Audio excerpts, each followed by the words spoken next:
Let us create order items table using Parquet file format. By default, the files of table using Parquet file format are compressed using Snappy algorithm. A table with Parquet file format can be external. In our case, we'll create manage table with file format as Parquet and stored as clause. We'll explore insert to insert query results into this table of type Parquet from our local file system. The local file system contains text files. We should strategize how to get data which is in text file format into this table which is using Parquet file format using insert. In the process, we have to create a stage table. That being said, let me connect to ITversity retail database here. Let me run this command called as show tables to list the tables. We have orders, we do not have order items. However, if it shows order items, make sure you drop the table using this command. Then you can actually create the table order items with all the fields with right data types using stored as clause with Parquet. And this will take care of creating the table using Parquet file format. You can run describe formatted command on order items and you should be seeing the input format as mapped Parquet input format and output format as mapped Parquet output format. If you are seeing this, then the table is created using Parquet file format.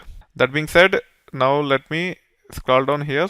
I don't know why I have ran twice and I copied the screenshot here. It might be mistake. Let me see if I can fix it. Okay, it is specified twice, that's why you are seeing twice. Now let me run this and now you can see only once. And you can see that input format at the bottom is mapped Parquet input format and output format is mapped Parquet output format. Parquet is a columnar file format. I am not going to cover the internals with respect to Parquet file format, but it is widely used columnar file format, especially while creating the Spark Metastore tables. With respect to CCA 175, it is very important for you to work with Parquet tables. There might be questions related to Parquet tables. That being said, this is how you can run describe formatted command. If you are using Jupyter Hub, you will not be able to see all the results here. If you want, you can actually include this command as part of the spark.sql like this.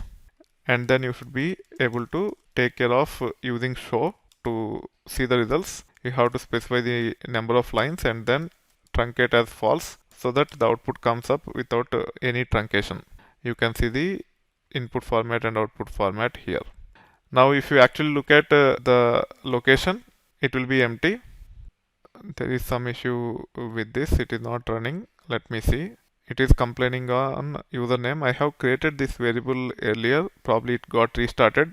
Let me go back here. Let me run this. Now I can scroll down and I should be able to run this command to validate the location. Let me add that line here, val username equal to system.getProperty user.name. You can also use terminal.